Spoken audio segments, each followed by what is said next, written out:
admiration speech, I decided to speak about the woman who truly taught America how to cook and eat, Julia Child.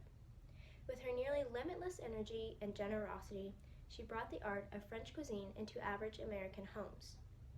Starting with a job in advertising for a prestigious home furnishing company to a job at a government intelligence agency, it took Julia Child quite a while to find her true calling in life.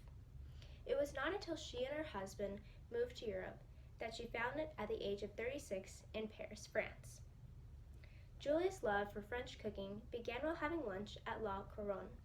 Here, next to a warm fire, she was served a decadent meal beginning with oysters on the half shell that had a flavor more intense than the mollusk serves back in the States.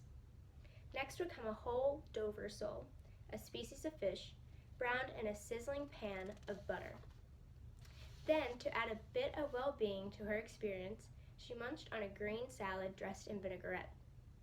Finally, her event ended with fromage blanc, a white cheese originating from northern France, and dark coffee to cut the creamy richness of the cheese. The absolute perfection of this meal spoke to Julia's very soul and sparked her undeniable love for French cooking. After this meal, only knowing how to fry an egg, she enrolled at La Cordon Bleu. I very much admire her for this because even though she knew nothing about cooking, once she had her mind set to learning how to cook French food, she was done. There was nothing that could stop her. Not even being the only woman in her class at the culinary institution. The class proved to be challenging, but as Julia said it best, the only real stumbling block is fear of failure. In cooking, you've got to have a what the hell attitude. At La Cordon Bleu, she learned how to master French cooking, and not only that, she proved herself as an American woman by surpassing all other competition. After her studies, she decided she needed to share her newfound love with her home country by writing a cookbook. She faced much scrutiny with this book, but continued to push until finally it was published.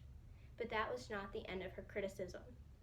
After becoming very popular, she was offered her own cooking show on PBS.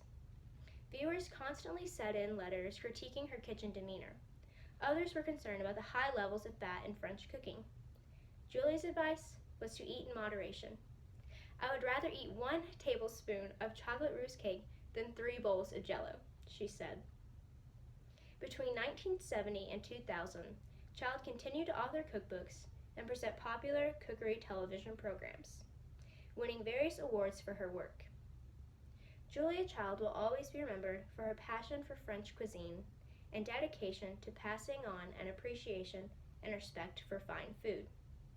She retired to California in 2001 and passed away in 2004, but her teachings remain as relevant and influential today as they did decades ago.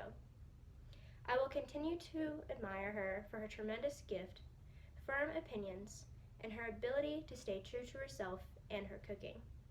As Julia always said best, bon appetit!